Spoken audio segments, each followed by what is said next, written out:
Менің есімім Айбар. Мен Есмат Семенов атындағы орта мектебінің 7-ші А сынып оқушысымын. Менің жасым 13-те. Біздің мектеп биыл Қазақстан халқына жобасына еніп, неше түрлі жабдықтармен қамтамасыз етілген болатын. Ал мынау менің Хабар 24 арнасында қалай құрастырған жайға сұхбат берген итог ноутбугі. Впервые в школе-интернате открыли STEM-лабораторию. В специально оборудованном классе ученики могут разрабатывать научные проекты по физике, химии, биологии и математике. Кроме того, есть возможность заниматься робототехникой. В первый же день Айбар Ербол научился собирать детали ноутбука. Этот ноутбук был в разобранном состоянии. Я занимался его сборкой. Его особенность в том, что он работает без программы Windows. Мен құрастырған экскаватор. Бұның басты ерекшелігі, бұның программасын сенсормен басқаруға болады. Ал мен қазір Future Technic компаниясының машина тәріздес роботын құрастырып жатырмын. Осы орайда мектебіміздің информатика пәнінің мұғалімі Әлия Тәжібаевадан сұхбат алсақ. Сәлеметсіздер. Сізден біреу сұхбат алса құрсыз ба? Осы мамандықты сіз қалай таңдадыңыз? Жалпы мұғалім мамандығын өзім бала кезімнен армандаған болатынмын.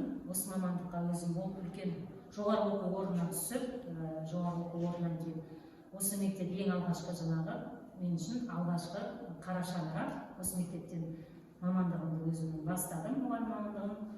Бүгінгі күнде осы мамандық таңдағаннан ешқандай өкінбеймін. Өте қуаныштымын.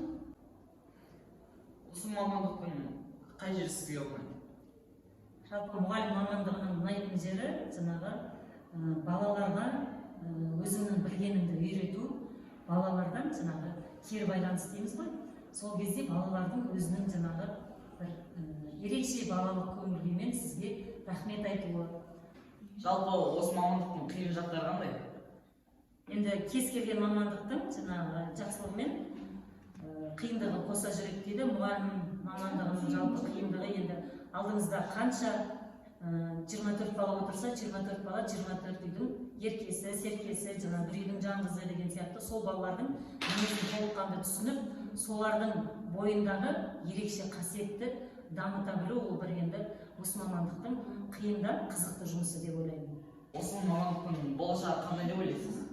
Жалпы бұл мамандықтың болашағы зор деп ойлаймын.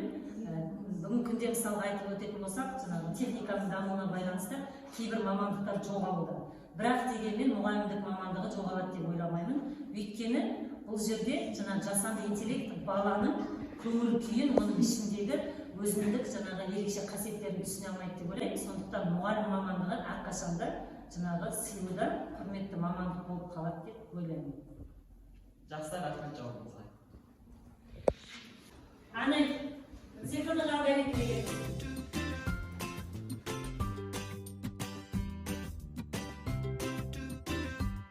Мен қазір информатика сабағында программалауды үйреніп отырмын. Мен өскенде өзімнің IT стартапымды ойлап тапқым келеді.